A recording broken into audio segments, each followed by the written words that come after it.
The two reasons I bought the Sony A7C II in 2025 is because I wanted log shooting and I also wanted the 33 megapixel sensor. Log is very important to me because of the direction I want to take. This isn't for everyone. If log is not important to you and if you have not tested it, I recommend that you download some log footage online, maybe on Artlist, maybe on Envato. Look for log footage, color it, and then you can see if you still want to be using your Sony A7C or you want to upgrade to the Sony A7C II. The other benefit of having this log footage is the 10-bit side of it, that it just gives me more dynamic range because I'm more of a person who's shooting documentaries right now. I'm more of a run and gun person. I'll find myself in harsh lighting, harsh environments, in landscapes that just go on and on and on, and that's where that high dynamic range comes in play. The difference between 24 megapixels and 33 megapixels is actually big for me. It's like 1.5 times more for me. And that allows me to zoom in almost that same amount because I shoot a lot of events, I shoot a lot of objects and subjects that are far away, and sometimes I end up zooming in way too much.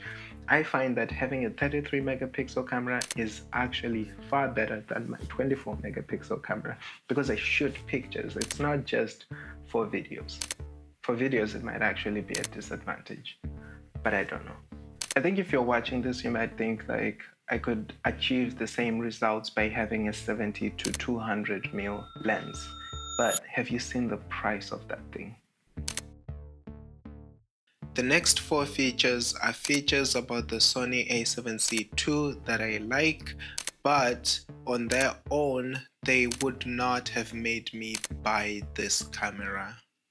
The menu system on the A7C II is the updated menu system. It's easy to understand, it's much more intuitive, and it gets updates sometimes. Like mine has just been updated. It now has dynamic active stabilization, which crops in a lot more, but it is way more stable. The Sony A7C II also has a much better grip and body frame than the A7C. I also appreciate that the A7C II has an AI chip in it, which helps it track a lot more subjects and track much faster.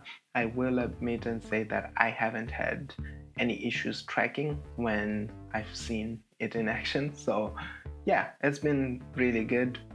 Most of the stuff that I take or capture is more documentary style, is more style like this where someone is sitting down. So I haven't really had to push it to its limits, but I've appreciated it. I especially appreciate the 3 dials. I've set one to aperture, one to shutter speed, and one to my ISO. And that has been a game changer.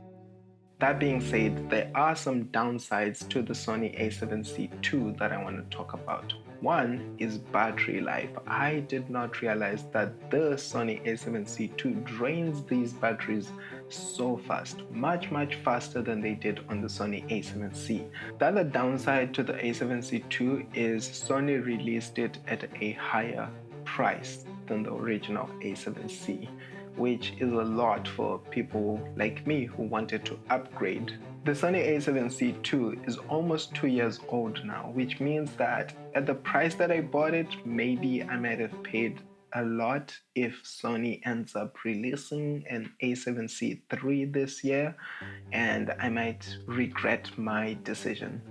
And because it's almost 2 years old, there's also new tech. There's the global shutter. I don't know if they will put that in this camera, but they might not. I don't think they will.